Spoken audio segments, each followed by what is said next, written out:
T'sais, on va parler de fixe, variable, du contexte économique, la différence entre un fixe chez Desjardins versus un fixe chez Manuvie, c'est quoi les pénalités à moyen long terme, comment qu'on voit ça, est-ce qu'on a des stratégies de sortie, est-ce que le couple est solide, est-ce que la propriété est achetée pour 5 ans, 10 ans, 25 ans, le terme moyen au Canada est 3 ans. Donc, il y a beaucoup de pénalités, beaucoup de sensibilisation, un service de long terme, puis on essaie de donner le meilleur de nous-mêmes.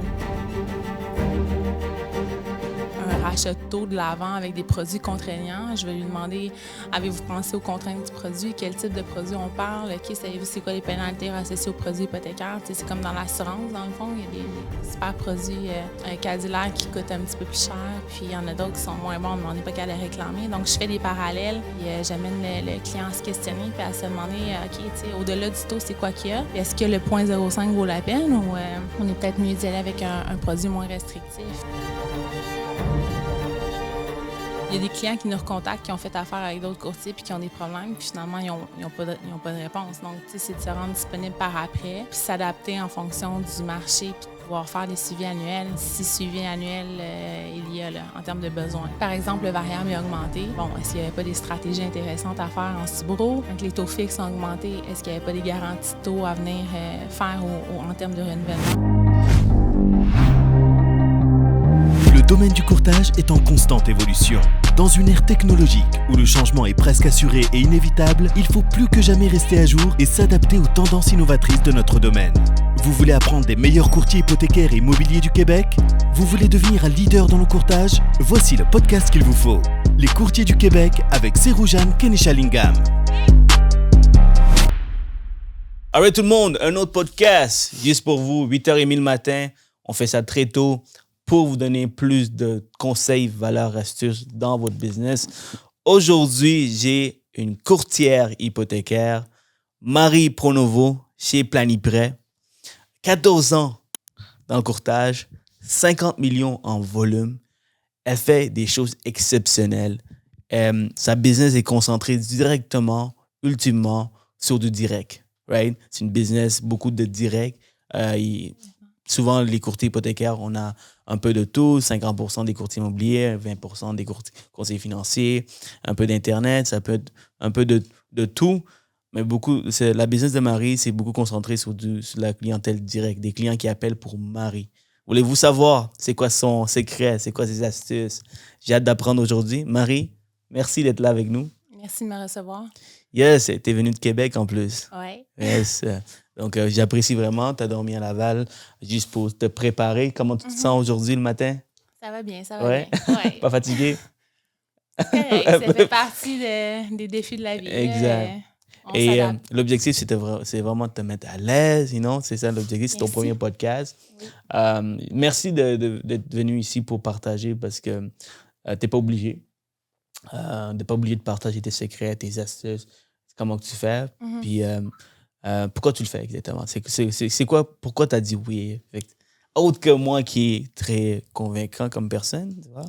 Autre que ça, c'est quoi tes raisons? Tu voulais entendre parler, tu disais que tu n'avais pas beaucoup de courtiers hypothécaires femmes. Oui, c'est vrai. Donc, c'est quand même venu me chercher, étant donné que des fois, dans mon rôle de maman antérieurement, c'est peut-être quelque chose qui aurait pu me bloquer de me dire je vais me partir à mon compte. Mais j'ai décidé de le faire, puis ça m'a vraiment permis d'évoluer professionnellement parlant. Donc, c'est beaucoup pour ça, pour stimuler les femmes à aller de l'avant avec leurs projets. Je ne l'ai pas eu facile, donc si moi j'ai été capable de lever ma business avec un bébé en jeune âge, je suppose que bien des femmes peuvent le faire aussi.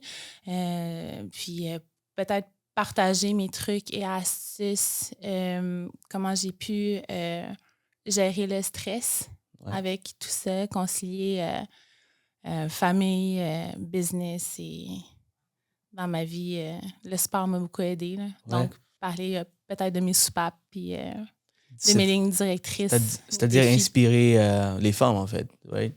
Inspirer les femmes, inspirer pas mal tout le monde, mais des mondes qui ont la même situation que toi. Souvent, c'est des deuxième ou troisième carrières pour plusieurs d'entre nous. Ouais. Alors, la beauté du courtage hypothécaire, c'est qu'on vient de différents milieux, différents domaines. Et on a des fois des passés difficiles. Alors, c'est bien d'avoir du monde de partout, de différents backgrounds venir dans le podcast. Je suis bien content. Alors, tu disais que quand on parlait on parlait pour se préparer pour le podcast, tu disais que quand tu as commencé, tu étais maman monoparentale, tu as commencé avec un bébé En jeune âge. jeune En âge. fait, naissant. Naissant, ouais. Ouais, j'ai pris mon cours de courtage. J'étais enceinte, en fait. Puis dans le temps, c'était avec l'OACQ. Ça prenait 6 mois. C'était quand même relativement simple par rapport à aujourd'hui. Puis, écoute, j'ai eu ma fille le 21 décembre 2008. Puis j'ai commencé dans le courtage en janvier 2009. Mon Dieu. Ouais. Donc, naissant. Écoute, J'ai eu des défis aussi, là. Moi, j'ai un petit chien, une caniche. OK. Puis j'ai vraiment de la misère. J'ai vraiment de la misère. Elle pleure la nuit. Tu faut que tu te réveilles. Oh my God, c'est n'importe quoi. Mais là, Donc, tu es habitué au courtage. je suis habitué, mais tu sais, aujourd'hui, j'ai un gros volume, je suis occupé. Donc, des fois, de réveiller la nuit, au milieu de la nuit pour tout ça, je trouve ça compliqué. Donc, bravo pour avoir. Je ne veux pas comparer un chien avec un bébé. Mais ce que je veux dire, regarde, c'est ma vie aujourd'hui. Donc, je comprends, tu sais, avoir un enfant, c'est encore pire. C'est plus demandant, surtout quand on est seul, tu vois. Oui, mais ça porte aussi ses fruits, là, dans le sens qu'on n'a pas de place à l'erreur. Là. Ouais. No safety net. No safety net. Ouais. C'est vraiment inspirant. Donc, comment que tu as fait? Au début, j'imagine que tu n'avais pas le volume nécessaire. Donc, ça t'a permis aussi de balancer un peu. Bien, je connaissais quand même le milieu. Là. J'ai un bac mon background académique, c'est en économie. Mm-hmm. Donc, j'ai travaillé avec des planificateurs financiers. Puis tout le monde me disait, pourquoi tu ne s'en vas pas dans le courtage? C'est la gestion du passif. La gestion de l'actif, j'aimais ça, mais peut-être que j'étais avec des gens qui ne me l'ont pas transmis comme il faut, mais je voyais vraiment plus ma plus-value. Je l'ai vraiment plus vue dans la gestion du passif. Je voyais que je pouvais aider l'emprunteur. Donc, quand j'ai pris mon cours de courtage, j'ai comme transposé un petit peu ce que j'avais appris avec la gestion de l'actif dans la gestion de passif, par des scénarios hypothécaires, un petit peu plus... comment expliquer à l'emprunteur c'est quoi les différents produits. J'ai vraiment aimé ça, mais j'ai fait le parallèle avec ma vie antérieure. Donc, j'avais quand même un background. J'ai été capable de transposer ce que j'avais fait antérieurement. J'avais aussi des données, des informations de mon background académique aussi qui faisait que quand même le courtage, je l'ai pris à ma main assez rapidement. J'ai aussi, je te l'ai dit tantôt, avec Hypothéca, on m'a quand même formée très tôt, même dans ma formation. Je ne sais pas si je peux dire ça, mais en tout cas, on m'a donné quelques trucs et astuces sur le domaine. Donc, pendant ma formation, quand je savais que j'allais être en congé de maternité très tôt, j'ai pu acquérir des informations pour être prête dès l'obtention de mon permis. Donc, puis ayant travaillé avec des planificateurs financiers, mais à Québec, ça a bien donné. Là, je suis tombée sur les bonnes personnes, j'ai développé. Parce que là, tantôt, tu disais que c'était du direct, mais initialement, c'était pas du direct. Là. Il a fallu que je me fasse référer des clients. Puis j'ai été au groupe Cloutier avec Hypothéca pendant 4 ans. Donc, ça m'a quand même aidé à me partir. Là. Puis j'ai eu un petit défi là, par rapport à Hugo. Là, dans le fond, ils ont ouvert une agence chez ACGC. Puis ça m'a un petit peu bloquée parce que ça ne me permettait pas de transférer inter-agence. Donc, quand je suis partie, tous les planificateurs financiers sont venus avec moi. Puis les conseillers en sécurité financière. Puis à Québec, c'est quand même petit. Là. Ça, c'est la plus-value de Québec. Là. Donc, quand les gens aiment ton service, c'est très fort. Donc, je me suis quand même fait référer beaucoup de conseillers en sécurité financière. Donc, c'est comme ça que j'ai parti, dans le fond. Ouais. Donc, dis-moi, donc, tu as décidé de rentrer dans le courtage hypothécaire parce que tu trouvais que tu avais un meilleur talent, des meilleures idées pour la gestion de passif. Au-delà de ça, c'était ton background, est-ce que tu fait d'autres boulots avant de commencer le courtage hypothécaire? Ou c'était... J'ai travaillé avec des Libanais dans justement la planification. Moi, je suis une petite fille de Québec. Là, j'ai de la misère à faire des cold calling. Fait que je suis arrivée à Montréal, on m'a fait faire des cold calling, on m'a fait briser les barrières. Ça m'a vraiment, vraiment aidé à prendre un téléphone, appeler, puis développer à Québec quand je suis revenue. Ça a été vraiment génial. C'est juste que je voyais pas la finalité. Ça me prend, tu sais, au-delà de la part monétaire ou du gain qu'on a en signant des contrats. J'avais besoin de trouver une finalité. J'avais besoin de me sentir valorisée par le service que je donnais à mon client. Puis avoir un lien un peu plus... je pense que la gestion d'actifs, c'est vraiment un autre... C'est plus difficile, je pense, de trouver sa plus-value parce que, tu sais, dans le passif, on le voit, le 4 versus 6 on est capable de le quantifier. On est capable de dire, voici la plus-value, c'est quoi la différence. Dans la gestion d'actifs, de l'assurance, c'est peut-être parce que j'étais avec des gens un petit peu capitalistes, puis je devais travailler pour autre chose que l'auto dans la cour. Ou, je pense que je ne fitais juste pas dans le domaine où j'étais. Ouais. C'est vrai que dans l'actif, il faut vendre des rêves, beaucoup de projections. C'est du futur, c'est des rendements futurs, tu vois. Donc, tu ne peux pas nécessairement dire... C'est vraiment avec les statistiques que tu peux montrer, OK, voici combien de rendements que tu vas faire. Donc, si une personne n'est pas à l'aise, n'est pas convaincue, des rendements, par exemple, ça peut être compliqué, ça peut être difficile. C'est ça, c'est moins du concret, c'est moins de... Ouais. Et après ça, il y a le stress qui vient quand le marché va pas bien, la gestion du portefeuille. Ça peut être différent, je comprends. Je partais de scratch aussi, j'avais pas de salaire, donc... mais, tu sais... Puis dans le courtage hypothécaire, j'avais pas plus de salaire, puis ça a fonctionné, là, mais c'était plus pour moi... autant que j'ai eu des emplois pour lesquels je n'étais pas convaincue d'être au bon endroit, que quand je suis allée en courtage hypothécaire et j'ai eu des clients, j'étais convaincue d'être au bon endroit. J'étais sur mon X, comme on dit. C'est le feeling, OK. Ouais.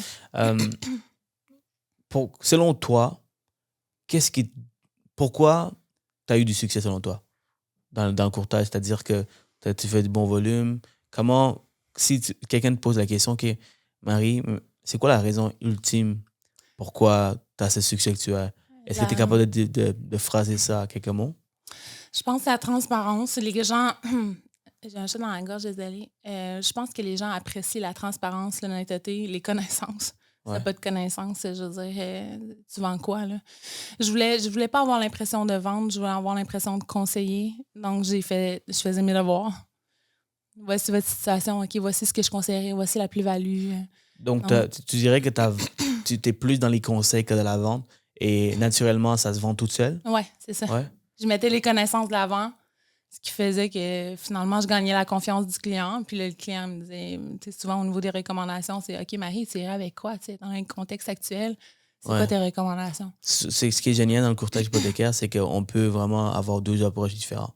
On peut être le conseiller, puis des fois, quand on conseille tellement bien, naturellement, les clients se sentent à l'aise, puis ils ne se sentent pas qu'il y a une vente qui est faite, même si on vend par les conseils. Donc, la vente se fait naturellement. Mais il y a l'autre approche aussi où on peut vraiment nécessairement vendre des taux. Vendre que, écoute, c'est le meilleur taux, c'est la meilleure banque, c'est le meilleur terme. Let's go, signe ici, signe là. J'ai jamais parlé de taux. Ouais. C'est vraiment, j'ai jamais parlé de taux. Là. En fait, j'ai mis de l'avant les scénarios comparables. Ben oui, j'ai mettre les taux de l'avant, pas le choix, parce que c'est quand même les produits. C'est la raison pour laquelle les clients nous contactent. Là. Mais on va parler de fixe, variable, du contexte économique, la différence entre un fixe chez Desjardins versus un fixe chez Manuvie, c'est quoi les pénalités à moyen long terme, comment qu'on voit ça, est-ce qu'on a des stratégies de sortie, est-ce que le couple est solide, est-ce que la propriété est achetée pour 5 ans, 10 ans, 25 ans, le terme moyen au Canada est 3 ans. Donc, il y a beaucoup de pénalités, beaucoup de sensibilisation, un service de long terme, puis on essaie de donner le meilleur de nous-mêmes là, dans les conseils qu'on peut apporter au ménage. Par exemple, si quelqu'un qui te défie sous le taux d'intérêt, on va rentrer dans le vif du sujet. Ouais. Est-ce que tu prends le temps de répondre à sa question? C'est-à-dire, OK, par exemple, il te dit c'est quoi le taux? Oui, absolument. Ouais, tu réponds sans dévier ou... Je vais répondre de la façon dont on me pose la question. Là. Okay. Si c'est direct, je vais répondre directement aussi. Là. Je suis capable de... Mon taux de rétention est quand même bon. Mais je vais... mettons que quelqu'un m'apporte, par exemple, un rachat de taux de l'avant avec des produits contraignants. Je vais lui demander, avez-vous pensé aux contraintes du produit? Quel type de produit on parle? OK, savez-vous c'est quoi les pénalités associées aux produits hypothécaires? C'est comme dans l'assurance, dans le fond. Il y a des super produits Cadillac qui coûte un petit peu plus cher, puis il y en a d'autres qui sont moins bons, mais on n'est pas qu'à les réclamer. Donc, je fais des parallèles, puis j'amène le client à se questionner, puis à se demander, OK, tu sais, au-delà du taux, c'est quoi qu'il y a? Puis est-ce que le 0,05 vaut la peine ou on est peut-être mieux d'y aller avec un produit moins restrictif? Puis, non, je pense que la totalité des connaissances apportées à un client va faire en sorte qu'il va voir la plus-value de notre service. T'sais. C'est justement la raison pour laquelle on ne vend pas de tout. On va rentrer dans les questions techniques. Ouais. C'est nouveau pour moi. On va essayer avec toi. OK. C'est quoi, tu sais, en tant que courtier hypothécaire, on a accès à plusieurs banques, mais tu vois, on a toujours nos favoris. Tu vois, on a nos favoris avec lesquels on travaille le plus souvent. Ouais. Peux-tu me donner comme ton top 3 ou top 5 et les raisons pourquoi? Pour qu'un courtier hypothécaire qui nous écoute et qui peut apprendre pendant nos astuces de marketing, de la prospection et tout, sur les produits. Écoute, ça bouge beaucoup. Ça bouge beaucoup. Un courtier hypothécaire devrait s'ajuster en fonction parce que les liquidités des banques vont bouger aussi. Donc, les taux vont bouger. Il y a des prêteurs qui sont plus compétitifs que d'autres à certaines périodes. Donc, moi, je pense qu'un courtier hypothécaire, son travail, c'est d'offrir toujours ce qu'il y a de meilleur aux clients puis mettre de l'avant ce qu'il y a de meilleur. Puis ça change. Donc, tu sais, on va essayer les nouveaux produits. Adapt est un nouveau produit. On l'a essayé. Des fois, au niveau de la souscription, ça l'accroche. Si on voit qu'on a des délais et on risque de perdre des transactions, on ne souscrira pas là non plus. On ne fera pas par exprès. Il y a des prêteurs pour lesquels on a plus de difficultés. Je ne sais pas si c'est bon de les mettre de l'avant. On va peut-être pas les nommer. Non, on va peut-être pas les nommer, mais plutôt... Toute chose étant égale par ailleurs, on va aller vers quelque chose de similaire parce que finalement, on a les virtuels puis les conventionnels. Ça se joue pas mal comme ça quand on présente aux clients. Donc, tu sais, toute chose étant égale, en Subro, on a un 4,79 exemple chez un prêteur. On sait que ça va un petit peu moins bien. Des fois, on va juste aviser le client. On va dire, écoutez, les délais sont... Êtes-vous confortable avec ça? Les délais sont plus longs, mais c'est un bon produit pour telle raison. Tu sais, c'est pas moi, c'est pas nous qui prenons la décision. C'est ça la beauté de la chose dans le service conseil, c'est on informe le client. C'est à lui à prendre la décision, puis il va prendre la décision en connaissance de cause, tout simplement. Fait que c'est bien rare là, que je vais dire au client, tu sais, aller vers tel prêteur. Mais des fois, on a de la difficulté au niveau de la souscription chez certains prêteurs, effectivement. On va le dire, tu sais, fait que... au moins, tu gères les attentes. Exact. On va dire, c'est un excellent prêteur, mais voici ce qui se passe en ce moment. Êtes-vous confortable d'aller quand même de l'avant avec ces prêteurs-là? Puis sinon, on va... Fait que, tu sais, j'aime beaucoup les virtuels. Les planificateurs financiers aiment énormément les virtuels aussi. Oui, parce que il n'y a pas de vente croisée. Il n'y a pas de vente croisée, oui. Quand vous vendez avec un conseil financier, vous pouvez mettre de l'avant les banques virtuelles en leur disant, écoute, quand j'envoie à cette banque, il n'y a pas de vente croisée, donc ton client reste ton client. Tu n'as aucun risque, tu n'as besoin d'avoir aucun doute parce que ton client, il va rester, les actifs que tu as avec lui, ils vont rester avec toi. Oui, exactement. Donc ça, c'est intéressant, oui. Le client est quand même assez autodidacte. Souvent, les gens qui sont chez les virtuels sont satisfaits. Là. Les First National, le Summon, MCAP, souvent les gens sont comme, OK, je vais en ligne, c'est proactif, je peux convertir mon variable en fixe en ligne. Il y a une certaine sécurité dans une banque à charte au niveau du service. On peut s'impliquer dans le dossier. Si on a les ententes clients, on peut carrément être mandaté pour aller recueillir l'information. Ça sécurise les clients. Avec quelle banque on peut faire ça? First Nat, MCAP. MCAP, OK. Ouais. Tu m'as dit quelque chose d'intéressant avant notre pod. Par exemple, avec la banque CIBC, on est capable d'acheter des propriétés qui vont éventuellement être utilisées pour du Airbnb dans une compagnie de gestion, mais on qualifie au niveau personnel. Donc, un petit astuce comme ça. Oui, petit bémol. On ne peut pas utiliser les revenus de... Voilà. Dans le fond, de courte durée. Là, les revenus de location de courte durée, on ne peut pas les utiliser, par contre. Mais c'est ça la beauté de la chose dans le courtage. Puis c'est pour ça que je suis allée dans le courtage. Chaque prêteur a ses niches. Ouais. Desjardins, on peut se rendre à du 8 logements. Banque nationale, ils ont des super produits aussi, là, équité. Manuvie, c'est une virtuelle, les pénalités sont basses. Ça dépend des besoins du client. Puis c'est ça qui fait en sorte que notre service a une plus-value. Là. C'est qu'on on peut facilement venir orienter les besoins en fonction des produits. L'avantage avec le 8 logements dans le résidentiel, c'est la mise de fonds. Donc, mettre le moins possible qui est 20%. Tandis que dans le commercial, on rentre dans le commercial, ça peut être plus dépendamment de la valeur et les loyers. Donc, ça, c'est un produit qui peut être intéressant pour vous si vous ne le saviez pas encore. Le 8 logements, à la place d'aller dans le commercial où on peut demander 30, 40, 50% de mise de fonds, étant donné que les loyers sont plus faibles que la valeur de la propriété, dans le 8 logements, dans le résidentiel, vous pouvez mettre seulement 20%, peu importe les revenus du loyer. Ça, c'est vraiment puissant. Parlons de ta clientèle directe, le service à la clientèle que tu prônes beaucoup. Tu mets beaucoup l'accent sur le service à la clientèle. Je veux connaître plus. L'objectif, c'est de prendre des conseils appliqués dans notre business. C'est pour ça que je répète tout le temps. Prenez des notes, guys. Appliquez dans votre business. C'est bien beau d'écouter le podcast, mais si vous n'appliquez pas, vous n'avancez pas. Donc, c'est super important. Ben, on fait rien d'extraordinaire. Là. C'est plus dans le fond... Peut-être pour toi, c'est pas rien d'extraordinaire parce que tu es habitué de faire. Mais quelqu'un qui veut regarder de l'extérieur, il y a des choses qu'on... se rendre disponible. Comme là, on est en situation de crise. Les gens qui ont du variable veulent nous contacter. Puis, c'est de mettre de l'avant lors de la rencontre initiale, de dire qu'on n'est pas juste là pour la signature du contrat. Puis, quand le contrat est signé, on disparaît simultanément. Là. Ça arrive. En tout cas, il y a des clients qui nous recontactent, qui ont fait affaire avec d'autres courtiers puis qui ont des problèmes. Puis, finalement, ils n'ont pas de réponse. Donc, tu sais, c'est de se rendre disponible par après. Puis, s'adapter en fonction du marché puis de pouvoir faire des suivis annuels. Si suivi annuel il y a là, en termes de besoins. Par exemple, le variable est augmenté. Est-ce qu'il n'y avait pas des stratégies intéressantes à faire en subro? Quand les taux fixes ont augmenté, est-ce qu'il n'y avait pas des garanties de taux à venir faire en termes de renouvellement pour son... Puis même pour nos virtuels, ceux qui avaient signé des taux avant la COVID autour de 3,5, quand ça a diminué à du 1,59, 1,49, c'est de contacter nos clients pour lesquels les pénalités étaient plus basses puis de dire, écoutez, vous avez signé tel prêteur, très bonne décision, on va mettre un prix de contrat, on va demander c'est quoi la pénalité, on va calculer l'écart entre le 3,5 puis le nouveau taux octroyé, voir si ça justifie, puis on va faire un transfert. Puis souvent, ça s'est justifié. Puis là, c'est ce qu'on fait en ce moment. Parfait, les fixes sont élevés. On va où en termes de fixe? Puis c'est quoi la durée terme pour s'assurer que finalement, on va pouvoir subroger ou s'il y a un prix de contrat, s'il y a des avantages où les taux rediminuent, pouvoir en bénéficier sans être pris avec des... C'est comme c'est un service de gestion de portefeuille du passif. Une gestion du passif à long terme. Je pense que c'est ça qu'il faut que ce soit mis. Nous, c'est ce qu'on met de l'avant, là.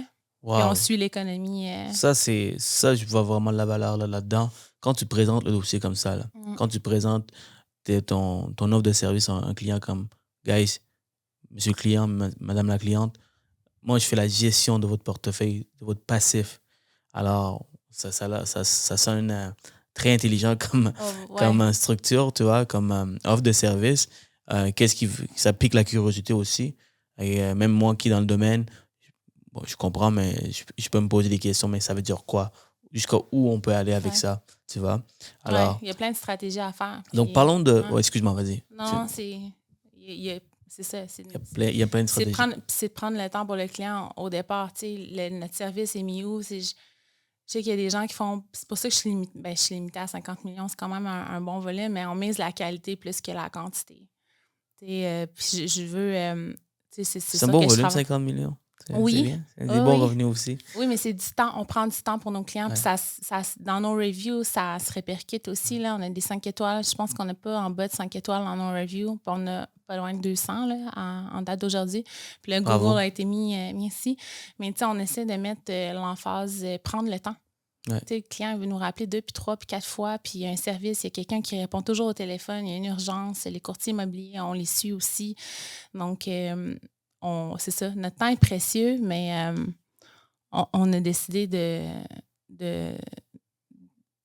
d'opter pour... le service à la clientèle, gestion des passifs. Je vais rentrer plus dans le vif du sujet de ce côté-là. Je suis vraiment curieux de savoir comment que ça fonctionne. Donc, je suis comme un élève aujourd'hui. Right? Parlant de subro, OK? Qu'est-ce que tu veux dire par subro, de variable? Tu veux subroger le variable? Moi, je n'en fais pas beaucoup de A. Alors, c'est pas OK. quelque chose que je fais très souvent. Donc, pour Ben, même... il y a plusieurs subros, là, en fait, qui se font. Il y a des subros collatérales puis il y a des subros standards. Collatéral, c'est quand il y a des marges. Il y a certains prêteurs qui vont absorber la totalité des frais. Donc, on va cibler certains prêteurs.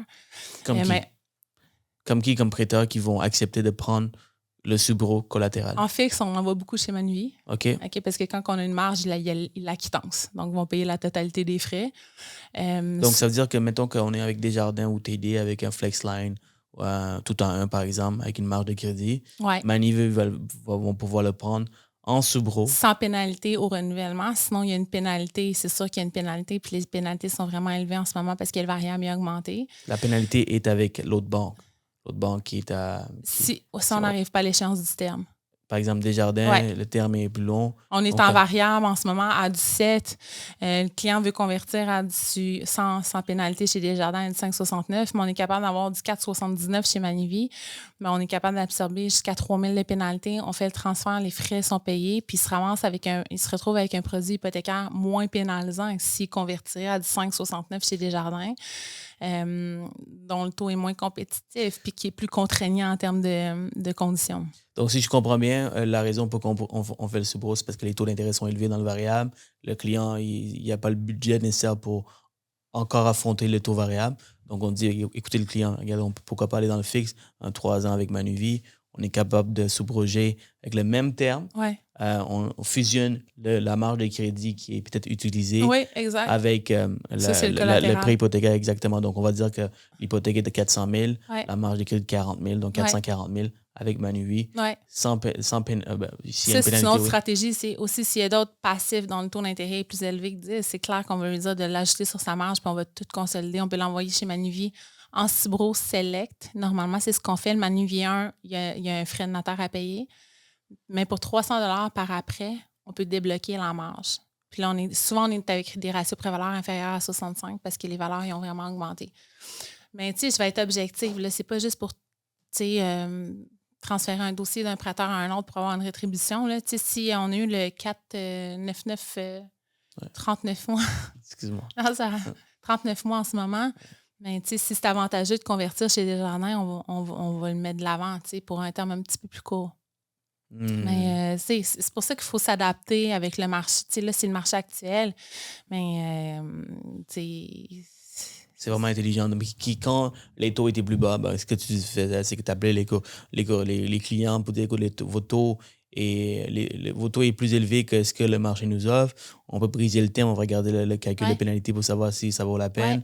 Ouais. Si vous avez besoin d'un peu plus d'argent pour d'autres projets, on peut sortir de l'argent, payer vos dettes. Donc, il y a tout le temps de la business. Il y a toujours de la business. Ceux qui savent comment manœuvrer, puis ceux qui savent... ceux qui savent les produits. Nous, on est super occupés ces temps-ci là, avec notre clientèle interne. Juste avec la clientèle interne, on peut vraiment aller loin. On peut faire un bon volume avec la clientèle, puis t'es le parfait exemple. Moi, présentement, j'ai comme une colonne de comme 300 clients non prêts. Genre des clients qui je parlais dans le passé, mais ils n'étaient pas prêts. Là, j'ai mis quelqu'un au téléphone, un courtier hypothécaire, pour faire les appels de cette colonne, de tous les clients, pour voir s'il y a des clients qu'on peut récupérer. Puis ce courtier, c'est un nouveau courtier qui commence, puis il va faire des sous. Il va faire des sous s'il est capable de closer. C'est comme ça qu'on les met. Les nouveaux, les courtiers stagiaires, là, souvent leur donne... faire de la vente, quand même, c'est un petit peu plus complexe, la vente. Là. Vente, oui, c'est parce qu'on va se dire les vraies choses. Le conseil vente, ça va ensemble. Là. Mais les stagiaires, on les met en conformité. Mais oui, les courtiers d'expérience qui voient c'est quoi la plus-value, on appelle les clients. Puis il n'y a pas un client qui va dire « Ah non, je ne veux pas sauver des sous. » là. Absolument. Si c'est une bonne stratégie, il va y avoir ouverture. Surtout si la confiance a déjà été créée initialement.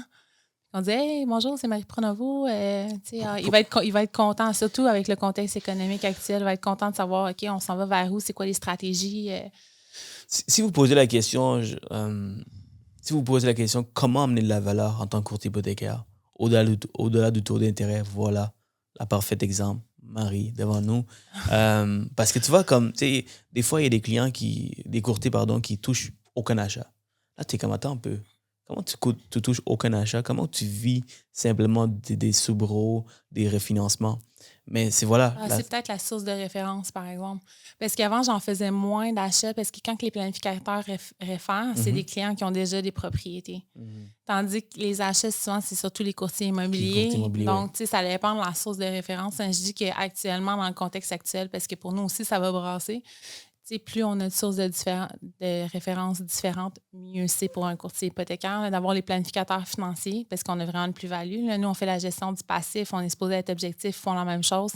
Donc, tu sais, c'est parfaitement corrélé. C'est un mariage parfait. Oui, c'est parfait. Après ça, les courtiers immobiliers, même chose. Là, maintenant, avec les représentants hypothécaires, la rétribution, c'est plus la même. Tu sais, on a un beau marché à développer. Puis moi, j'ai ma clientèle. Il y a des belles stratégies à faire aussi avec les clients, là, avec les Google Ads, les cartes certificats cadeaux, s'ils viennent donner des bons reviews. Puis par après, nous, on offre le 200 de remise en argent pour les clients qui nous réfèrent à l'interne. Je ne les ai pas apportées, là, mais c'est des belles petites cartes là, qui viennent dire merci d'avoir fait confiance à l'équipe. Puis si vous nous référez, on vous donne des certificats cadeaux. Ça aussi, ça fonctionne. Fait que, il y a moyen d'optimiser un petit peu partout. Ah ouais. Là, surtout est-ce que ça fonctionne, ça? Est-ce que... Ouais. Ah ouais, 200 puis ça fonctionne. Les gens, ils se rappellent de ton offre de service, une offre de cadeaux, en fait. Oui, ben c'est sûr qu'on a brandé, c'est cute. Là, c'est une petite enveloppe avec le certificat cadeau à l'intérieur. Puis souvent, on met la carte de la SAC à cause des reviews. Mais je pense que ça fait un wow. T'sais, on a eu des clients qui nous ont contactés et qui ont fait OK, Marie, ton brand, c'est super bien. C'est attentionné là, de A à Z.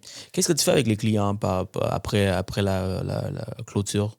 Dès que le client passe chez le notaire, est-ce qu'il y a un service qui est offert après? On fait des envois, là, justement. On fait les envois de cartes de remerciement. On aurait eu l'option de le faire avant. Je le faisais avec Planning Prêt, mais je trouvais que c'était moins personnel qu'avec notre branding. Puis là, c'est là qu'on leur dit merci avec la lettre. Puis que c'est à l'intérieur, avec la petite carte, qu'il y a le certificat de 200 de remise en argent. Pas de remise en argent, j'ai dit remise en argent, mais de certificat cadeau de la SAC ou de... Mais le 200 est-ce qu'il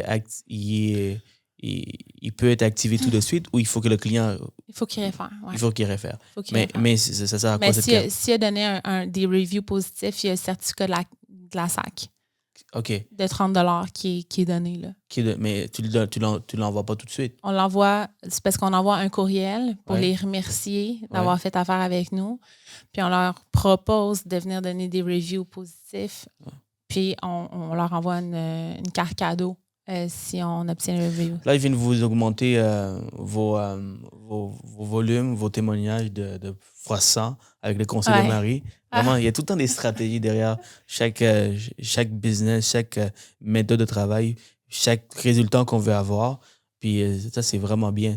Elle envoie une carte cadeau seulement si le client donne un témoignage, puis elle l'avise par courriel avant pour dire merci beaucoup, vraiment apprécié de nous avoir fait confiance.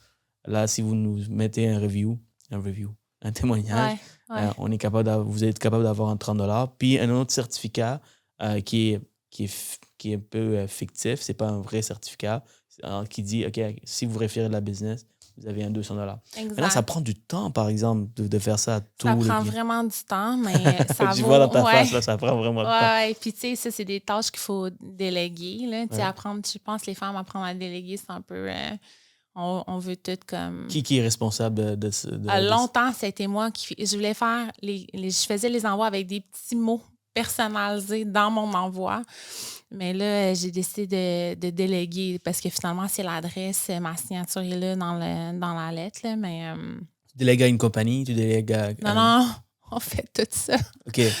On a le branding de notre autocollant pour la compagnie, l'adresse, mais toute l'écriture de l'adresse, c'est à la main. C'est pour ça que je voulais le faire. C'est pour ça que j'ai tenu à le faire longtemps, mais c'est du travail que je m'achète les fins de semaine. Cette fin de semaine. Cette personne qui s'occupe de cette tâche, c'est moi, présentement. Oh, c'est OK, excuse-moi, j'ai mal compris. Mon Dieu, comment tu fais? Oui, c'est ça. Mais c'est ça. C'est la fin de semaine, c'est ça. Mais j'ai décidé fait combien par fin de semaine? En fait, la fin de semaine, peut-être aux 3 semaines. Là, okay. J'ai du retard dans mes envois. OK. Hey, quand même, là, c'est beaucoup. Tu devrais certainement les déléguer. Oui, absolument. Et peut-être avoir une compagnie, peut-être. Il y a des compagnies, tu sais, je sais que Planiprêt, ils faisaient ça à l'interne, eux. Ils faisaient ça à À l'interne. l'interne, mais il y a des compagnies qui peuvent le faire. Oui, mais tu sais, rendu là, on a tout. Puis on sait qui va poster les reviews. On voulait des fois de personnaliser. Là. Ouais. C'est ce que les gens apprécient. Le fait que l'adresse soit écrite à la main, les gens apprécient. On ne prend plus le temps pour ça. Non, on peut pas. Non, c'est peut ça. pas, c'est on n'a on plus est- de temps. On a trop de choses à faire avec la conformité, avec la documentation, avec le service, le retour des clients. Mm. C'est énorme, le nombre de Ouais. choses qu'on doit faire. Ouais. Ouais. Mais ça, je tenais longtemps, j'ai tenu à juste marquer mon petit mot, même si c'est une lettre qui est déjà préfaite, là, puis c'est signé déjà. Déjà pré-signé, mais j'écris juste un petit mot. Puis, ou la référence qui a été référée. Ou, les gens apprécient ça. Ouais. C'est vraiment Je génial. pense que ça vaut la peine de le faire. C'est vraiment Mais là, il faut que je le délègue. Ouais, il faut que tu délègues. S'il y a une compagnie qui peut les démarrer, là, qui nous écoute aujourd'hui, guys, vous avez une cliente devant vous. Écoute, parlons du marketing, la prospection. OK, tu m'as expliqué un peu comment ça fonctionne après le notaire. Non, tu sais quoi? On va mettre ça à la fin. Parlons de ta fameuse... Encore là, on revient sur la gestion de passif. Tu montes des scénarios clients avec tes clients. Right? Tu as des scénarios clients de combien J'ai fait ça day one. Okay? Day one. C'est-à-dire, quand j'ai commencé dans le courtage, on avait des taux. C'est tout ce qu'on avait.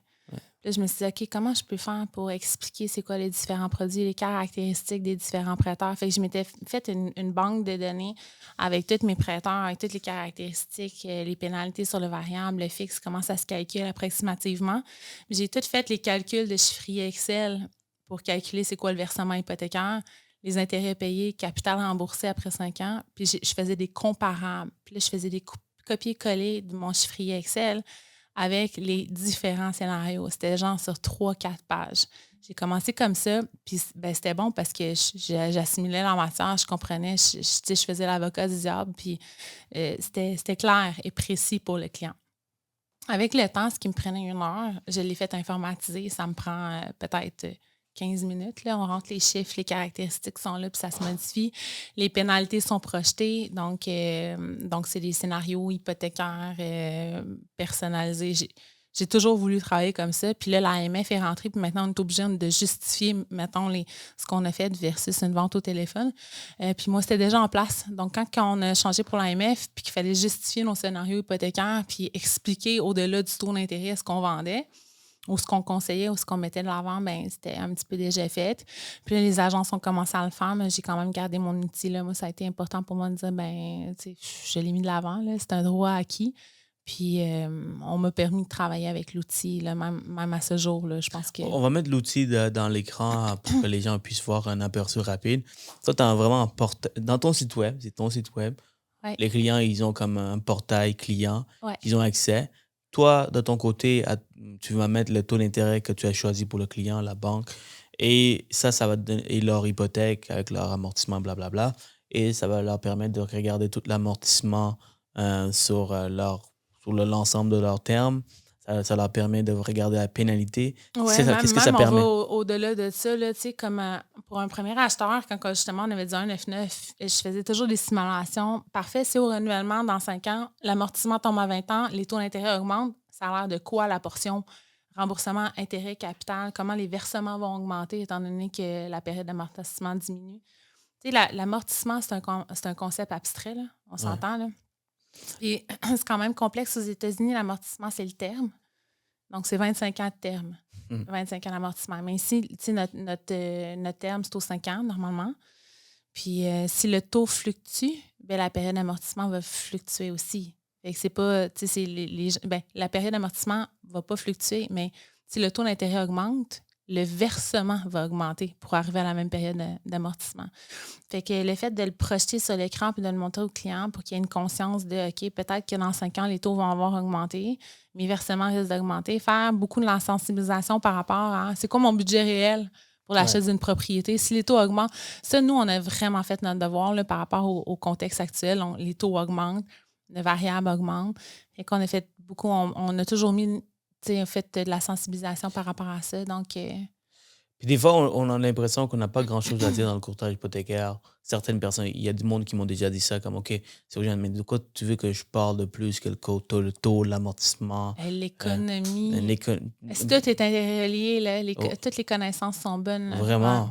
Mais juste avec ce que tu viens de me dire ici, c'est beaucoup plus poussé, parlant des versements qui montent, si vous voulez garder le même amortissement, puis montrer les détails, montrer les calculs. Ouais.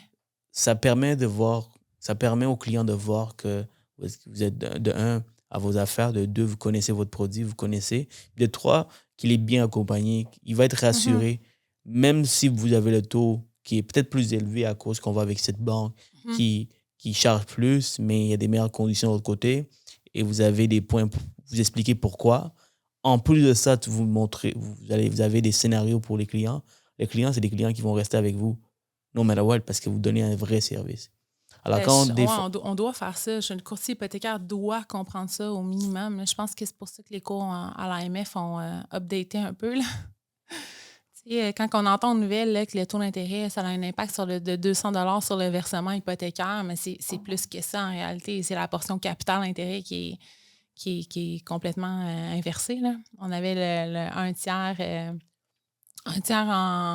en intérêt, puis le 2 tiers en remboursement de capital, ça s'est complètement inversé. Fait que c'est plus que 200 $ en réalité. Qu'est-ce que tu dirais, qu'est-ce que tu donnerais comme stratégie conseil à un client qui a un amortissement de 100 ans en ce moment, ou 60, 70 ans, il paye que des intérêts, il vient te voir, il dit « Marie, j'ai besoin de ton aide. » Un amortissement de 100 ans? Ouais, c'est-à-dire comme tu sais, il y a des clients qui payent, étant donné qu'ils étaient sur du variable, ils payaient que des intérêts, leur amortissement a bougé de 60. T'as pas vu ça dans les journaux? Non? Ben, c'est parce que ça, c'est s'ils conservent le même versement, ça pousse l'amortissement. Oui, là. exact.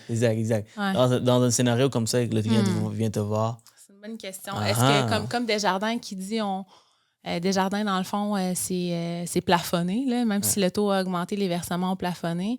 Puis il y a des clients qui m'appellent et qui me disent qu'est-ce que je fais. C'est sûr que ça dépend du budget, mais c'est sûr que ça va augmenter la portion du solde hypothécaire. Maintenant, il y a une belle croissance, c'est un beau levier là, d'avoir une propriété. Là. Il y a une croissance associée à ça. Des fois, j'ai l'impression que les clients, s'ils sont capables de le supporter, à la limite, de deux, ils doivent aussi refinancer leur propriété et ils peuvent remettre sur 25 ans plus tard.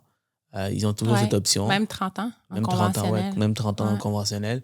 Donc, simplement pas paniquer. C'est le conseil que vous pouvez donner. Écoutez, comme Marie a dit, la propriété, à la fin de la journée, vous avez une propriété qui va prendre la valeur. La valeur, elle continue de croître. Les ventes ont diminué, mais la valeur, elle continue de croître à ce jour. Exact. La seule raison pour que vous payez, vous avez un amortissement de 100 ans ou 90 ou 60, c'est à cause que vous... Le versement est maintenu plus bas que ce qu'il devrait être en réalité. C'est juste ça. Vous pouvez revenir en arrière. Vous pouvez revenir sur 5, 25 ans, 30 ans. Mais tu sais, j'ai des gens qui ont la flexibilité d'augmenter les versements. Si les gens ont la flexibilité de le faire, qu'ils le fassent. Mais en situation de crise comme ça, là, ça peut amener une vente de transactions de propriété inutile. De le conserver, un versement bas peut être excellent aussi. Ça dépend de la nature des besoins. Puis souvent, on travaille avec les conseillers aussi. Là. On met les scénarios. Voici quels seraient les scénarios si on fait diminuer la période d'amortissement. Nos clients nous rappellent. T'sais. Comment tu vends avec un conseiller? Tu as gestion de part de passif? Je vends exactement de la façon dont tu travailles.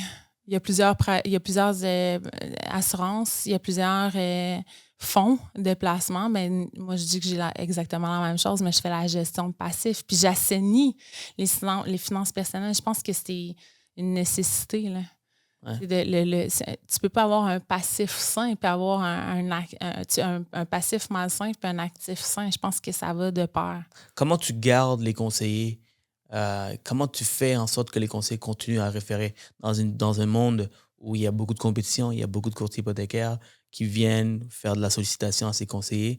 Comment tu fais? Quel genre de valeur tu ajoutes à ces conseillers pour faire affaire avec toi? On a commencé à faire l'infolette avec justement toutes les données économiques. Puis là, je sais que c'est peut-être pas donné à tout le monde de faire ça, là, mais le taux de chômage, l'inflation, on fait un parallèle aussi, les communiqués de la Banque du Canada, je fais un parallèle avec ce qui se passe au niveau hypothécaire. Fait que pour moi, c'est important de... Tu sais, les gens voient des nouvelles, mais ils ne savent pas exactement comment c'est reflété sur leur passif. Fait que on a commencé à faire une infolette, puis il y a beaucoup de planificateurs qui font comme merci de l'information, mais eux autres aussi sont au courant là, de ce qui se passe. Même autant que nous, on peut avoir la discussion. Mais c'est d'avoir des valeurs similaires, moi, je pense, puis d'avoir des connaissances, puis mettre de l'avant ce qui est le mieux pour les tu sais, puis le courtier hypothécaire va fitter avec son conseiller aussi. Tu sais, son conseiller, s'il travaille comme lui, on a un perfect match, c'est complémentaire. Fait que, mais je pense que de pouvoir sécuriser les clients, c'est ce qu'un bon conseiller veut de son courtier hypothécaire. Intéressant. Ouais. Parlant de...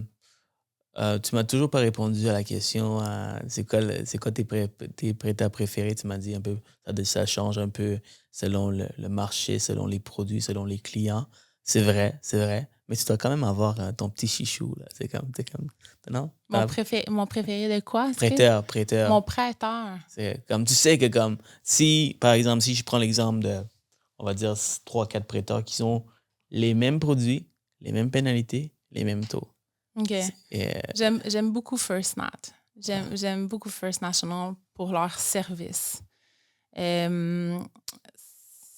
C'est le service client puis le service courtier hypothécaire aussi. Oui, c'est vrai qu'ils ont un service exceptionnel. Ils sont vraiment sur la coche. Puis les gens aussi qui travaillent derrière, ouais, les personnels, ils ont... Le soutien au courtier est incroyable.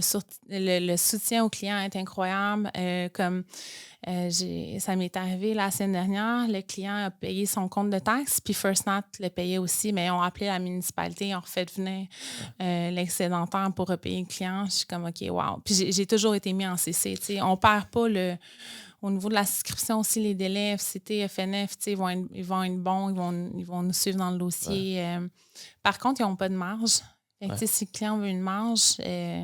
Imagine s'ils ajoutent ça, là.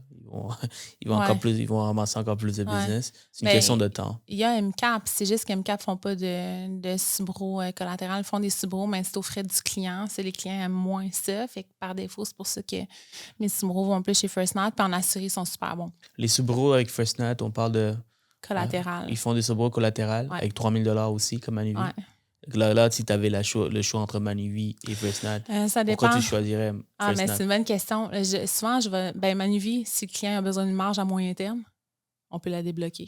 OK, c'est pas le cas chez First Nat. C'est vrai. Si le client est plus fixe, Manuvie est plus compétitif. Le variable chez Manuvie est moins bon.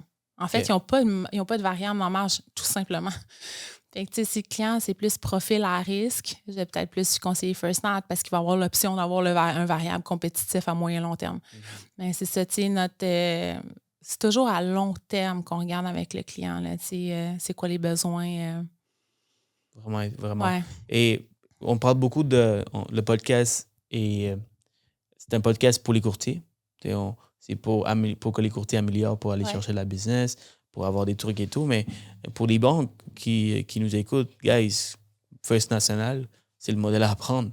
Parce qu'on connaît pas mal toutes les banques, on connaît leurs services. On nommera pas de nom, mais il y a des banques comme... Tu peux même pas parler avec l'analyste. Ouais. T'envoies un courriel, t'envoies le courriel, t'envoies la documentation. Il manque un document, là, et boum, il te refuse le dossier. Personne t'appelle. Casse la tête pour savoir. On nommera pas de nom.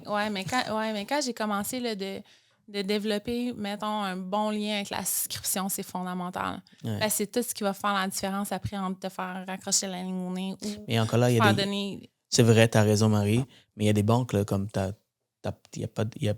c'est comme tout le temps des personnes différentes parce qu'ils sont trop gros. Oui, mais tu sais, je veux dire, mettons, je sais c'est qui est mis de l'avant, là, je sais de qui tu parles là, à peu près. Mais tu sais, quand tu montes en volume et en crédibilité, tu peux avoir quelqu'un d'assigné à ce genre de... Tu sais, moi, Banque Nationale, j'ai un souscripteur, un analyste attitré. Chez Desjardins, si ça ne fonctionne pas avec les analystes internes, j'ai toujours mon propre BDM. Fait que, tu sais... je pense que quand tu montes, c'est ça qui est tough pour un courtier qui commence dans l'industrie. Et comme, from scratch. Mettez-vous derrière un chef d'équipe qui fait du volume. Exact. Ou des fois, soyez motivé pour augmenter votre volume. Ouais. Quelqu'un qui va supporter, chef d'équipe là, ou un bon collègue qui va supporter. Par exemple, avec les prêteurs privés ou les banques alternatives. Écoute, toutes mes analyses, c'est comme des amis pour moi. Alors, ça va plus rapidement. Si j'ai besoin de prendre des exceptions, je suis capable d'en prendre si le dossier est raisonnable. C'est genre de privilège. Ce genre de privilège, tu peux seulement avoir quand tu fais du gros volume. Malheureusement, j'ai déjà sorti du trouble quelques dossiers juste parce que j'ai appelé un BDM qui a fait des miracles. C'est un peu comme ça dans l'industrie. Il faut apprendre, mais c'est correct d'apprendre. Quand on apprend dur, puis que nos dossiers passent pas, puis qu'on a du stress, puis qu'on dort pas de la nuit. Je comprends qu'ils veulent. Trouve des solutions. Après ça, c'est comme... Tout est facile, mais il faut aimer l'adversité dans le courtage hypothécaire. Là. Je pense que c'est... Je t'en ai parlé tantôt. Là, on a tout un point commun. Là, les gros producteurs, c'est qu'on aime le challenge. Là. On aime... c'était pas facile au début. Là. C'est pas facile. Il faut vraiment vouloir... Pendant que tu es là, qu'est-ce que tu veux dire c'était pas facile? Est-ce que... Pourquoi tu penses, selon toi, les courtiers hypothécaires, on a besoin de ce challenge, cette adversité? Est-ce que c'est parce qu'on a eu des passés difficiles? Est-ce que toi... Peut-être. Peut-être que oui, peut-être que non. Il faut de la ténacité, oui. Je pense que tous les courtiers hypothécaires qui ont réussi dans l'industrie, là, quand on regarde, là, mettons, puis le monde est petit, là, des top producers, là, je pense que c'est un point qu'on a tous en commun d'avoir surmonté des épreuves pas faciles qui fait qu'on est tenace puis on lâche pas, tu sais. C'est vrai. C'est vrai que on vient des milieux différents, donc ça peut être... Ça prend une espèce de drive, là, de... Tu sais, on a la reconnaissance du client qui fait que c'est incroyable. Tu sais, une fois qu'on a trouvé les solutions, on a la reconnaissance. Moi, c'est ce qui m'a drivé là, depuis le début. Là, tu sais, la satisfaction, puis les gens qui apprécient le travail qu'on met, puis l'énergie, puis la passion qu'on met dans notre travail. Si ça n'avait pas été de mes clients au début, je serais pas... par l'appréciation, le feedback, ou des gens qui me disent des fois je suis fatiguée, ou des planificateurs qui me disent « Marie, mes clients apprécient ton travail, continue, lâche pas. » Juste ça, tu fais comme « OK, tu sais. » Parce que c'est pas... Ça, c'est les prêteurs qui te disent ça? Des partenaires aussi, des prêteurs. Je pense que tout le monde dans l'industrie sait que c'est quand même un combat. On travaille tellement fort. Alors, continue, on a la compétition. Quand les prêteurs te mettent de l'avant, ils nous apprécient, ils nous donnent des prix, ils nous donnent des cadeaux. Ça fait du bien. Ça fait du bien. Ça permet de continuer à faire ce qu'on veut, ce qu'on fait parce qu'on voit on change la vie des gens. Et on est apprécié par des autres. Pour revenir à l'histoire des prêteurs, je comprends que comme il y a des prêteurs que tu dois faire certains volumes pour être reconnu par eux, pour qu'ils peuvent t'attitrer un prêteur, mais un analyste, mais tu sais, il y a des banques comme Fresnat qui, ton premier dossier, ils te donnent un service clé à main, tu vois. Oui, moi, c'est Jimmy Gagnon chez First National qui est venu me chercher quand il était dans le temps. Là, chez First National, il est allé à la Banque Laurentienne par après, puis il a suivi un autre. Là, il est rendu chez Merix, mais je me rappelle, il était venu me voir à Québec, il avait pris du temps pour moi. J'étais nouvelle, j'ai dit « Oh mon Dieu, merci ». Puis là, il m'expliquait c'était quoi la plus-value de ses services par rapport à une banque à charte. C'était quoi la différence entre une virtuelle et une banque à charte. Il m'a comme dit mon speech il m'a aidé pour mon speech initial de c'est quoi la différence entre un prêteur virtuel et une banque à charte. Là. Puis le fait tu sais, moi, en tant que courtier, si j'aime le service dès le départ, même si je suis un petit peu douceur, un courtier qui commence, qu'il y a peut-être un grand avenir, le fait que j'ai un bon service dès le départ, je suis tenté d'envoyer toute ma business le plus souvent possible. Oui, parce que eux, ils ont cru en moi, les autres ont refusé mon dossier. Exact. Il a pris du temps pour me parler, pour me former. Pourquoi je ne serais pas comme loyale puis continuer comme ça? Ouais. On a cette communication. On jase ici justement pour que, tu sais, des fois, les gens repensent un peu à leur modèle d'affaires. Parce qu'à la fin de la journée, c'est nous les courtiers, c'est nous qui amenons la business. on veut être bien servi. On veut avoir du service. On travaille fort. On travaille fort. Puis des fois, j'ai l'impression que... Moi, j'en fais pas reconnu. beaucoup de A. Alors, je parle pour les autres aujourd'hui, mais je vois les propos des gens, qu'est-ce que les courtiers disent. Puis c'est difficile des fois. Pourtant, le gros travail est fait devant avec les courtiers pour aller chercher la business, tu vois. Ouais. Aller chercher la business, c'est pas facile. Non, des fois, on a l'impression que les analystes ne comprennent pas. Ils refusent le dossier, ils ne nous appellent pas. C'est humiliant pour nous parce qu'on a travaillé fort pour aller chercher cette aide-là. On soumet le dossier, puis on a un refus sans même être avisé. Puis quand on commence, c'est souvent de même, malheureusement, parce qu'on ne savent pas c'est qui le courtier, ils ne savent pas... Puis des fois, un courtier peut peut-être avoir moins d'expérience, ils envoient un peu tout croche, et boum, il y a le judgment qui rentre, un jugement qui rentre, mais tu m'envoies tout croche, ou ils ne prennent pas le temps de t'appeler, ils te refusent le dossier. Donc, je pense que autant que nous, on veut donner un bon service aux clients, les banques doivent donner un bon service en tant que courtier. Puis, j'espère que ça change, j'espère que de plus, mais je pense que pour que ça y ait un changement, il faut en parler, il faut que ça change. Mais je pense que c'est ça, c'est plus le volume monte. Plus il y a un intérêt des BDM, plus il y a de la reconnaissance. C'est comme un cercle vicieux, parce que je peux pas dire que ça s'est amélioré. Moi, les dernières années, ça a été super chez tous les prêteurs. C'est pour ça que... Non, je vois les privilèges maintenant que j'ai parce que j'ai fait du gros volume. Mais je pense pour les jeunes qui commencent, pour ceux qui commencent, ou c'est des mondes qui ont un peu moins de volume, je pense pour eux. Donc, c'est pour ça que... ça prend des bons collègues ou un bon directeur qui va venir appuyer son courtier, qui va venir défendre le dossier ou lui expliquer justement c'est quoi qui ne va pas, parce que des fois, il y a des refus qui sont justifiés.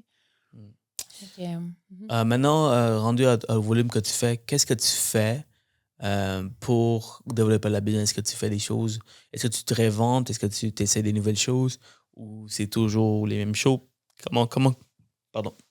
Là, j'anticipe. C'est sûr qu'on anticipe. Nous, ça comme on a continué à rouler. Mais tu sais, je fais ce que j'ai jamais eu le temps de faire puis ce que j'ai toujours voulu de faire.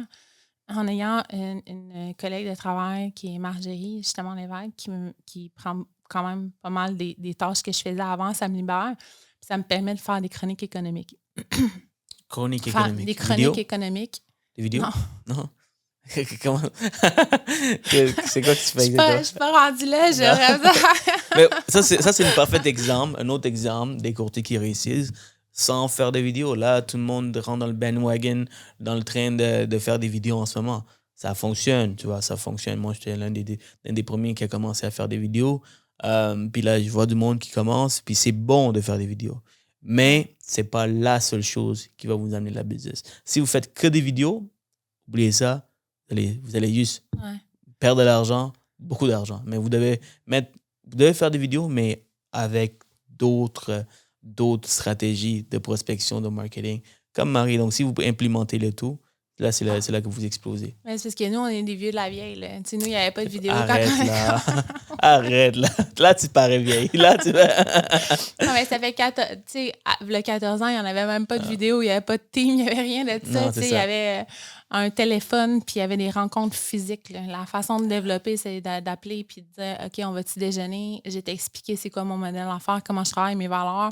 Voici ce qu'on peut faire pour travailler ensemble. » Maintenant, c'est différent. Là.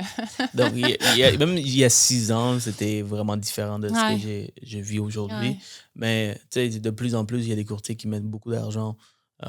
Ils payent beaucoup avec des agences de vidéos et tout ça qui... On s'en va là. On s'en va tous là. Ouais. Sauf tu n'as pas le choix de t'adapter puis de modifier ton modèle parce que... Sauf que tu dois mettre... c'est un ensemble de tout qui fait que le courtier réussit. Puis il y a beaucoup de nouveaux courtiers qui rentrent puis ils font l'erreur de juste faire ça. Juste faire des vidéos. Ça ne marche pas. J'essaie parce que j'en ai vu du monde qui ont commencé puis ça ne fonctionne pas. Donc, non, tu ne suis pas au courant parce que tu ne le fais pas, mais j'ai juste te donner... Juste pour vous montrer l'exemple. Ça fonctionne, je pense. Ouais. Hein, comment? Il y en a pour qui ça fonctionne. Ah, ça fonctionne. On a nommé quelques noms tantôt. Là. Oui, mais ça fonctionne pour moi. Ça fonctionne très bien pour moi. Mais pour les gens qui me connaissent, le travail derrière, autre que les vidéos, c'est énorme aussi. Autant que je mets de l'avant sur les réseaux sociaux, mais je mets beaucoup de travail derrière de la prospection directe avec des partenaires, des rencontres, des webinaires, des séminaires. Je fais pas mal de trucs qui fait en sorte que ma communauté grandit, Ouais. l'audience grandit. Il faut être opportuniste, là, mettons. Tu fais des Tu- vidéos, je tu pense as des que- gens qui te contactent, puis tu te sers de ça pour... Je pense que les vidéos, c'est comme, c'est pas pour la business tout de suite. Parce que si tu veux la business tout de suite, tu vas chercher des leads. Tu payes des leads sur Facebook, les Google, puis tout ce monde-là. Les vidéos, c'est comme tu bâtis une communauté. Éventuellement, le plus ta communauté vont continuer à te suivre, les gens vont savoir qui tu es. Là, La confiance se crée, La- puis la là, après confiance ça, se les crée, contacts exact. se fait. donc, c'est une question de Ouais. temps. Mais si le courtier commence à investir genre 3, 4, 5, 6 000 $ par mois, il y a des agences qui chargent autant pour faire des vidéos. Ouais. C'est bien, c'est bien. Sauf que, attends-toi pas à avoir un retour sur ton investissement dans tes Avant, premiers mois. ouais. Et puis, souvent, ils vont trouver ça cher et ils vont arrêter au 3e mois. Dès Quand que leur il faut pas contrat. arrêter. OK, faut pas c'est arrêter. bon, merci. Ouais. Ah, mais ça me fait plaisir, ça me fait plaisir. Si tu commences, comme tu dois te dire, OK, ça me coûte 3 000 $ par mois, 4 000 $ par mois. Et il doit faire ça pendant au moins 24 mois avant de pouvoir avoir des résultats. Ce qui m'a pensé, si tu as juste 300 followers sur Instagram, et tu t'investis autant d'argent dans les vidéos, Ouais. il y a juste 300 personnes qui regardent. Ça C'est prend du ouais, temps pour avant de pour créer. bâtir une communauté pour que la business rentre. Mais du moment que ça rentre de gauche, droite, Ouais. en haut, en bas, ça rentre Ouais. partout. Alors, autant Ben, pour les c'est ça, partenaires. moi, j'aimerais ça, justement, mettre mes connaissances un peu plus de l'avant. Là, c'est sûr, c'est par écrit. Ben, mes connaissances. Juste, dans le fond, le parallèle. J'ai l'impression qu'en ce moment, dans une conjoncture assez difficile, c'est pertinent de mettre de l'information. Ben, j'ai plus de temps aussi. Donc, écrit, infolette, puis possiblement les vidéos. Mais Ouais, ouais. OK. Ouais, Il y a 50% peut-être. des gens qui sont sur les réseaux, il y a l'autre 50% qui ne sont pas réseaux. Il y a de la place pour tout le monde, il y a de la place pour toutes les stratégies possibles. C'est pour ça que j'adore interviewer comme pas mal de tous les couleurs de courtiers, car ils ont vraiment chacun leur modèle d'affaires. Et ton modèle d'affaires fonctionne. Donc, des chroniques économiques écrites, envoyées par courriel, c'est bien ça? Envoyé par courriel. Non, dans le fond, là, je le publie sur, mais j'ai pas, comme tu dis, là, ma communauté. Mais ta clientèle est... Ma clientèle a suit, exactement. On les ajoute. Puis les infolettes. Parce que ça va dans les infolettes de nos partenaires. Don't get me wrong. Tu sais, je connais des influenceurs qui ont comme 100 000, 200 000 followers, mais ils font pas le sou qu'on fait dans le courtage avec nos 1000 clients qui nous suivent, qui nous écoutent, qui prennent nos conseils et qu'on est capable de monétiser, tu vois. Donc, quand on a une base de données de clientèle de 1000, 2000 personnes, c'est juste assez. C'est assez parce qu'ils te connaissent, ils ont une propriété, ils ont de l'actif, ils ont du passif. Donc, on est capable de les aider pour vivre, pour gagner notre vie aussi. Donc, toi, qu'est-ce que tu fais? C'est que tu envoies cette chronique à ta base de données, ta clientèle, c'est ça? Même pas. Même pas juste à mes partenaires. Tu sais, c'est vraiment embryonnaire. Là, je commence... Excuse-moi, ouais, j'ai compris. Ouais. J'ai vu de catcher. All right. Faut que j'écoute, Sirojane. Faut que j'écoute. Non, mais c'est parce que nous, tu sais sûrement, là, par Maestro, on est capable d'aller cibler c'est quoi nos clients, mettons, à taux d'intérêt variable en haut de tel taux, par nos chiffriers. Fait que je suis capable d'aller cibler les clients qui en ont besoin de façon annuelle là, directement au téléphone. On les contacte directement au téléphone ou on leur envoie des courriels. Aussi, il y a des opportunités, on fait un envoi de masse par courriel, mais c'est spécifique, c'est même pas sur nos réseaux sociaux. Fait que non, c'est juste d'introduire les réseaux sociaux tranquillement, pas vite. Ben, quand tu es prêt, tu me laisses savoir, ça me fait plus que plaisir. Justement, je donne une formation pour les courtiers qui veulent commencer et qui n'ont pas nécessairement le budget de payer une agence. Tu commences petit, puis dès que tu commences, et je te donne tous les outils nécessaires. Wow. Oui, je te donne tous les outils. Je sais ta formation. Ben, c'est en personne. Okay, c'est à Montréal. À Laval, en fait, c'est ici. On le fait. C'est 2 jours, une fin de semaine complète où on passe la journée, puis je donne vraiment toutes les stratégies, surtout comment faire toute seule. On donne notre personnel pour éditer les vidéos. Parce que qu'est-ce qui est le plus demandant, c'est pas la partie filmée, mais c'est la partie édition. C'est-à-dire monter les vidéos, monter des vidéos professionnelles. Alors, je t'apprends vraiment comment le faire devant ta caméra. C'est quoi comment ça va. Comment couper. Comment couper et tout ça, c'est quelqu'un d'autre qui va s'en occuper.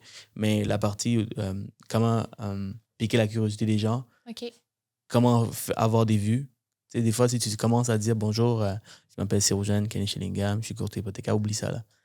La majorité sont des TDAH, t'as perdu, tu les as perdus. Donc, il faut que tu t'arrives avec des sujets tout le temps pertinents, tout le temps choquants. Comme, mon client a perdu 10 000 $. C'est ça la première phrase de la vidéo. Puis là, c'est cliquer d'avoir le temps. Puis là, les gens qui sont curieux, puis ils vont. Tu sais, il y a plein de stratégies comme ça que je donne durant la formation, puis après ça, le courtier commence par faire par lui-même. Éventuellement, quand il va avoir une grosse communauté, puis là, il n'a pas nécessairement le temps, juste même pour filmer, là, tu engages une agence. Ça, c'est la clé. C'est comme ça que on va vraiment avoir un plus haut retour sur notre investissement. Donc, un petit insight. Merci. Ça fait plaisir. Parlant donc, on a parlé de prospection, on a parlé de marketing, service à la clientèle. Puis, toi, où est-ce que tu te vas dans les 5 prochaines années? Et 5 prochaines années, ouais. Est-ce que tu veux continuer à faire du courtage? Absolument. Ouais. Moi, j'adore ma profession. Je ne vais pas me brûler à la faire non plus. Je ne vais pas faire une étoile filante puis partir du domaine dans 2 ans. Non, je suis stable. Je vais peut-être augmenter mon volume, une meilleure gestion, une meilleure structure en formant des bonnes personnes, ce que j'ai fait. Je pense que ça va porter fruit. Là. Ça prend du temps aussi de trouver des bonnes personnes avec qui la confiance est là. Puis de pouvoir déléguer, là, c'est assez fondamental. Là. Puis as-tu des conseils pour trouver les bonnes personnes? Ou c'est juste du hasard? J'ai fait un test. C'est de Six Genius. C'est de voir les personnes complémentaires à ta personne. OK. De 6 quoi? Genius. 6 Genius, OK. Ouais. Puis, dans le fond, ça montre c'est quoi tes forces, tes faiblesses, puis ce qui pourrait être complémenté. Et les personnes qui doivent te complémenter dans ton type de personne. C'est incroyable. Ah ouais? C'est un site web, qui te permet de répondre aux questions, puis là, boum. C'est un sondage, exactement. C'est une 50 de questions sur ton type de personnalité. Tu peux être tu crées une équipe, dans le fond, puis tu mets ton équipe dedans à voir est-ce que c'est équilibré. Puis sinon, quand on engage des personnes, il faut aller chercher à combler les génies manquants, là, finalement. Fait que ça m'a quand même aidé lors de mon dernière entrevue. Parce qu'il me manquait certaines caractéristiques. Là, fait que là, on a trouvé. Mais sinon, non, maintenir, profiter quand même de la vie. Là. C'est ce qui est dur de notre côté. Ouais. J'ai une question pour ça, là avant que je me perde. Oui, parce que moi, quand tu changes de sujet, je change de sujet avec toi, puis on est le 6 Genius. Donc, c'est quoi tes forces et comment donne-moi un exemple concret que tu viens d'avoir. Donc, je te montre c'est quoi les tests qui ont été obtenus. Mais dans le fond, tu as 6 caractéristiques principales. Tu as l'inventeur, tu as le rêveur, tu as le leader, tu as la personne qui est plus qui va réfléchir, qui va et c'est quoi tes résultats, toi? Je suis tenace. Tenace, OK. Puis je suis leader. OK, parfait. Donc, et tu avais besoin de quoi dans ton équipe? J'avais besoin de quelqu'un qui était, puis j'ai oublié c'est quoi le terme, c'est en anglais, mais quelqu'un qui va m'ordonner, dans le fond, là, qui est plus terre à terre, qui est un bon bras droit. OK. C'est ça que tu avais besoin. Oui. Mais tu sais, les termes sont bien expliqués, là. C'est ça. C'est comme 6 termes, 6 qualités qui sont fondamentales dans la gestion de l'entreprise. Je vois. Parfait. Okay. Merci. Je vais jeter un coup d'œil. Et au nom de tous les courtiers, merci aussi. Ça nous aide, honnêtement. C'est Ryan qui nous a fait la formation là-dessus. C'est vraiment Gilles chez Planipré aussi qui nous a envoyé un lien. Puis c'est quand même bien expliqué, mais c'est surtout qu'en équipe, on voit c'est quoi le résultat. Mettons, comment que ça peut être complémentaire ou pas, d'avoir différentes natures de personnes et non pas les mêmes personnes. Parce que un courtier hypothécaire, ça prend quand même des bonnes personnalités. Puis si ça engage un autre courtier hypothécaire qui est comme toi, peut-être qu'il va partir à son compte dans pas longtemps. Fait que tu vas perdre ton courtier hypothécaire, tandis que tu veux peut-être plus un courtier hypothécaire qui va te seconder et non moins développé que toi. Donc, c'est ça. C'est pas... Donc, je t'ai coupé comme... Tu voulais rentrer dans un autre sujet, puis Parce que tu me posais la question, je me vois où dans 5 ans? Oui, Je me c'est vois, tu sais, ma fille, elle a 14 ans, là, maintenant, elle commence à grandir. Il faut profiter de la vie aussi. Donc, une façon, tu sais, je t'en avais parlé aussi de canaliser mon énergie dans tout ça, mon stress, c'est le sport. Fait que ça prend beaucoup de place dans ma vie. Quel genre de sport tu fais? Je fais de la natation, essentiellement. Du ski de fond beaucoup. Mais je suis dans l'équipe de triathlon là, de l'Université Laval à Québec. Nice. Beaucoup d'entraînement, mais ça fait du bien parce que, tu sais, on gère du stress. Fait que c'est une façon de... C'est une excellente soupape. Là. En fait, c'est essentiel dans ma vie. Donc, pouvoir continuer à faire mon sport, avoir un volume qui se maintient, surtout dans le contexte économique actuel, déjà, c'est un bon défi. De l'augmenter, tant mieux si ça peut être le cas, d'apporter du contenu. Puis de former des gens qui vont prendre la relève éventuellement. Mais si je n'ai pas quitté, là, je ne me vois pas quitter dans 5-10 ans. Là. Où est-ce que tu vois le courtage hypothécaire dans les 5 prochaines années? C'est une bonne question. C'est sûr qu'avec l'AMF, ça a pris une tangente différente. Là. Que l'OACQ, on est en train de se définir sur le marché. Je pense qu'on prend plus de place avec les courtiers immobiliers. On a plus d'espace qu'on avait avant, comme en compétition avec les démarcheurs hypothécaires. Ça, c'est vraiment positif. Le fait d'avoir à justifier son travail aussi, c'est positif. Moi, je pense que l'AMF est bonne pour le client. Là. Elle est bonne pour nous aussi, les bons courtiers hypothécaires. J'ai l'impression qu'on va nous protéger. Mais je pense qu'il y a de la place pour nous. Là. Tu as bien dit, les bons courtiers hypothécaires. C'est vrai. Parce que, tu sais, à l'AMF, ça niaise pas. Ceux qui pratiquent, qui n'ont pas les bonnes façons de travailler, une bonne éthique de travail, tout ce qui est fraude hypothécaire, c'est tout ça, de plus en plus, ça va partir. Donc ça va nous aider fortement. Ouais. Moi, je pense que les gens qui veulent vraiment faire leur travail pour les bonnes raisons, c'est-à-dire aider les clients à trouver le bon prêt hypothécaire, à être objectif, je pense que c'est vraiment génial. Ils vont trouver leur niche. Puis, il y a tellement de place pour les courtiers hypothécaires sur le marché. On n'en a pas assez là, au Québec, là, à mon avis. Puis, étant donné que, comme on dit présentement, grâce aux vidéos, grâce à certains courtiers qui prennent beaucoup de place, qui sont vraiment beaucoup vus par monsieur, madame, tout le monde, ça permet à toute l'industrie de gagner. Ouais. Surtout s'ils sont bons, certainement. S'ils sont bons, ils donnent des bons conseils, puis ils projettent une bonne image. Mais ça aide parce que, tu sais, on a seulement 40% du marché, puis peut-être que ça a augmenté. Là, ça fait longtemps qu'on est à 40%. Donc, c'est pas les vraies statistiques aujourd'hui, mais ça permet aux gens de voir que le courtage hypothécaire existe versus d'aller voir directement dans leur banque. Donc, la vulgarisation, faire des vidéos, de mettre de l'avant notre domaine, ça va nous aider à aller chercher encore plus de courtiers. Oui, s'il y a des bons courtiers d'expérience qui peuvent faire des vidéos là, puis donner du contenu super intéressant. Comme Marie. Mais ça, c'est ta façon de... Aujourd'hui, tu viens de briser la glace avec moi. Je sais tes formations. Ouais, tu viendras, avec plaisir. Et tu vas tellement apprendre, Marie. C'est pas 7 heures du matin. C'est pas 7 heures, non. C'est à midi. C'est à midi. C'était les Sheraton à côté. Oui, on est bien là. Ouais. Donc, on a quand même fait le tour, Marie. Ouais. Merci beaucoup d'être venue. Ça fait plaisir. Et finir avec les questions rapido, presto. Y a-tu un podcast ou un livre? Il y a des gens qui sont plus livres, il y en a d'autres personnes qui sont plus podcasts. Y a-tu un livre ou un podcast que tu nous recommandes pour les courtiers? Bien, les 6 Genius, il y en a un livre là-dessus. Là. Il y a un livre, OK, nice. Ouais. OK. En allant sur le site, là, moi, ça m'a quand même vraiment aidé à bien m'entourer. Là. C'est sûr que c'est peut-être pas pour un courtier qui débute parce qu'il va chercher à développer son expertise. Mais c'est drôle parce que quand je lis l'histoire, c'est plus sur l'histoire. Là.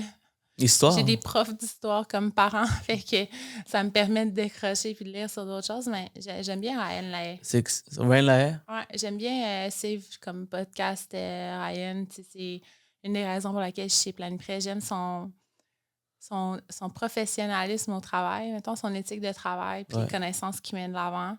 Il est à l'affût, il va à New York suivre toutes les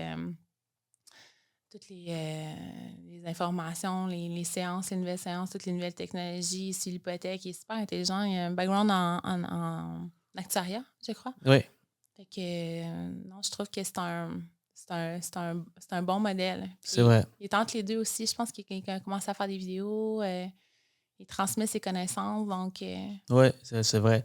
Dans le domaine, quand j'ai commencé, c'est une des personnes que j'ai tout de suite trouvé puis que je voulais modeler un peu sa business au début de ma carrière.